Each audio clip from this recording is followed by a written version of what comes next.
मयंक एक multinational company में branch manager की जॉब करता था। एक दिन मयंक को ऑफिस से घर जाने के लिए लेट हो गया था। सर्दी की मौसम होने के कारण रात भी जल्दी हो गई थी। ठंड भी बहुत शुरू हो चुकी थी। रास्ते में चलते चलते मयंक को अचानक एक आवाज सुनाई दी। रुक जाओ। मयंक वहीं पर ही रुक गया और पीछे मुड़ के देखा, लेकिन पीछे कोई भी नहीं था। फिर से वही आवाज सुनाई दी, सामने देखो। जैसे ही मयंक ने सामने देखा तो उसे जमीन पर कुछ चमकती हुई चीज दिखाई दी। मयंक दौड़ के उस चीज के पास गया और देखा तो यह कोई साधारण चीज नहीं थी, बल्कि एक चमकता हुआ हीरा था। उसने वह हीरा अपने हाथ में लिया। उसकी चमक देखकर मयंक की खुशी का पार ना रहा। लेकिन मयंक को कहाँ पता था यह कोई साधारण है या नहीं, बल्कि एक मायावी हीरा है। अचानक उस हीरे में से आवाज आई, अगर तुम्हें और हीरे चाहिए तो इस जमीन को खोदो। इस जमीन के नीचे बहुत सारे हीरे हैं। मयंक खुश हो गया। उसने उस हीरे को अपनी जेब में डाला और जमीन खोदना शुरू किया।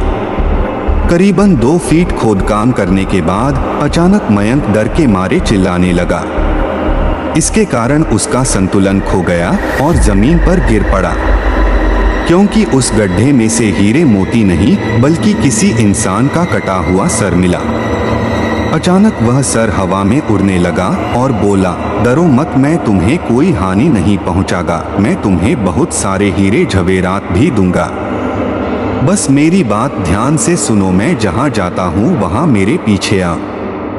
फिर वह सिर हवा में उड़ा और जंगल की ओर बढ़ने लगा। करीबन 1 किलोमीटर चलने के बाद वह सिर रुक गया। मयंक भी रुक गया। फिर उस सिर ने मयंक से कहा, इस जमीन के भीतर बहुत सारे हीरे मोती जवाहरात छुपे हुए हैं। इस जमीन पे खोद काम शुरू करो। मयंक खुश हो गया और उस जमीन को खोदना शुरू कर दिया। खोदते खोदते उस जमीन के नीचे हीरा मोती तो नहीं मिले, बल्कि उस सिर का कटा हुआ धड़ मिला। उस सिर ने कहा, अब तुम्हें एक आखिरी काम करना है, उसके बाद मैं तुम्हें मालामाल कर दूंगा। तुम्हें कहीं से भी 1 लोटा खून लाना होगा। मयंक ने बोला, 1 लोटा खून? पर मैं 1 लोटा खून कहाँ से लाऊंगा? उस सिर ने कहा, चलो मेरे साथ। वो डरावना चेहरा मयंक को साथ लेकर थोड़ी दूरी पे गया। वहां उसे एक इंसान को जाते हुए देखा। वो सिर बोला, उस इंसान को मारकर उसका खून ले आओ। मयंक डर गया और बोला, नहीं नहीं, यह मुझसे नहीं होगा। मैं यह नहीं कर सकता।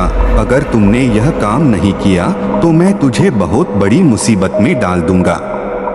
फिर तुम्हारी पूरी जिंदगी नर्क बन जाएगी। मयंक ने हाथ जोड़कर उसे कहा, मुझे माफ कर दो। अगर मैंने उसे मार तो मुझे पुलिस गिरफ्तार कर देगी और मुझे जेल जाना पड़ेगा। उस सिर ने अपने तंत्र मंत्र की शक्ति से एक छुरी और लोटा प्रकट किया और गुस्से से बोला, अगर तुम मेरा यह काम नहीं करोगे तो मैं तुम्हारे पूरे परिवार को मौत के गाढ़ उतार दूंगा। मयंक ने मजबूरी में आकर उस आदमी को मार डाला और उसका खून लेकर उस सिर के पास गया।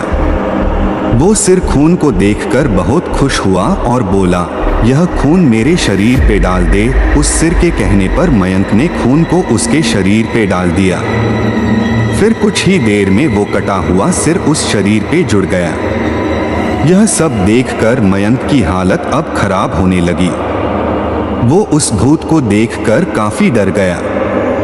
जैसे ही वो भूत जिंदा हुआ तो जोर जोर से हंसने लगा और डरावनी आवाज में बोला, तुमने बहुत बड़ी गलती कर दी कि तुम्हें मुझे फिर से जिंदा कर दिया।